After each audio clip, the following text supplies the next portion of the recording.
मृत्यु और द्वारका के नदी में समा जाने की घटना अत्यंत महत्वपूर्ण है। मौसल पर्व 18 पर्वों में से एक है जो 8 अध्यायों का संकलन है।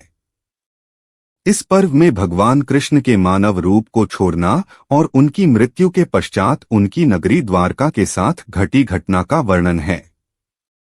आइए जानते हैं क्या छिपा है मौसल पर्व की कहानी के भीतर। यह घटना कुरुक्षेत्र के युद्ध के 35 साल बाद की है। कृष्ण की द्वारका नगरी बहुत शांत और खुशहाल थी, जहां युवाओं के भीतर चंचलता बड़ी ही सामान्य थी और वे सभी भोगविलास में लिप्त रहते थे। एक बार कृष्ण के पुत्र सांब को एक शरारत सूझी। स्त्री का वेश लेकर वह अपने दोस्तों के साथ ऋषि विश्वामित्र, दुर्वासा, वशिष्ठ और नारद से मिलने गया। वे सभी भगवान श्री कृष्ण के साथ एक औपचारिक बैठक में शामिल होने के लिए द्वारका आए थे। स्त्री के वेश में सांब ने ऋषियों से कहा कि वो गर्भवती है। वे उसे ये बताएं कि उसके गर्भ में बच्चे का लिंग क्या है।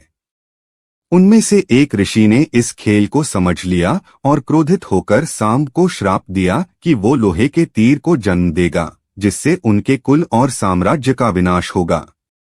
सांब ने ये सारी घटना उग्रसेन को बताई। उग्रसेन ने सांब से कहा कि वे तांबे के तीर का चूर्ण बनाकर प्रभास नदी में प्रवाहित कर दे, इस तरह उन्हें उस श्राप से छुटकारा मिल जाएगा।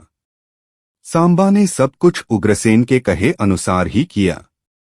साथ ही उग्रसेन ने ये भी आदेश दिया कि यादव राज्य में किसी भी प्रकार की नशीली सामग्रियों का ना तो उत्पादन किया जाएगा और ना ही वितरण। इस घटना के बाद द्वारका के लोगों ने विभिन्न अशुभ संकेतों का अनुभव किया।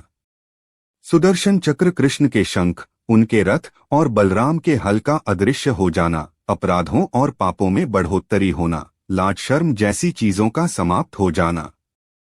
चारों ओर अपराध, अमानवीयता और पाप का साया था। बुजुर्गों और गुरुओं का असम्मान, निंदा, द्वेष जैसी भावनाओं में उल्लेखनीय बढ़त आदि सब द्वारका के लोगों का जीवन बन गया था। ये सब देखकर भगवान कृष्ण परेशान हो गए और उन्होंने अपनी प्रजा से प्रभास नदी के तट पर जाकर तीर्थ यात्रा कर अपने पापों से मुक्ति पाने को कहा। सभी ने ऐसा ही किया। परंतु जब सभी यादव प्रभास नदी के किनारे पहुंचे तो वहां जाकर सभी मदिरा के नशे में चूर होकर भोगविलास में लिप्त हो गए। मदिरा के नशे में चूर सात्याकी कृतवर्मा के पास पहुंचा और अश्वत्थामा को मारने की साजिश रचने और पांडव सेना के सोते हुए सिपाहियों की हत्या करने के लिए उसकी आलोचना करने लगा। वही कृतवर्मा ने भी सात्याकी पर आरोप मढ़ने शुरू कर दिए। बहस बढ़ती गई और इसी दौरान सत्याकी के हाथ से कृतवर्मा की हत्या हो गई। कृतवर्मा की हत्या करने के अपराध में अन्य यादवों ने मिलकर सात्यकी को मौत के घाट उतार दिया। जब कृष्ण को इस बात का पता चला तो वे वहां पर प्रकट हुए और एरका घास को हाथ में उठा लिया। ये घास एक क्षण में परिवर्तित हो गई, जिससे श्री कृष्ण ने दोषियों को सजा दी।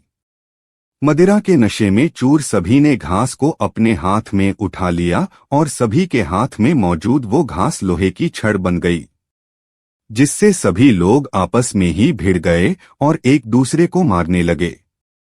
वभ्रु, दारुक और भगवान कृष्ण के अलावा अन्य सभी लोग मारे गए।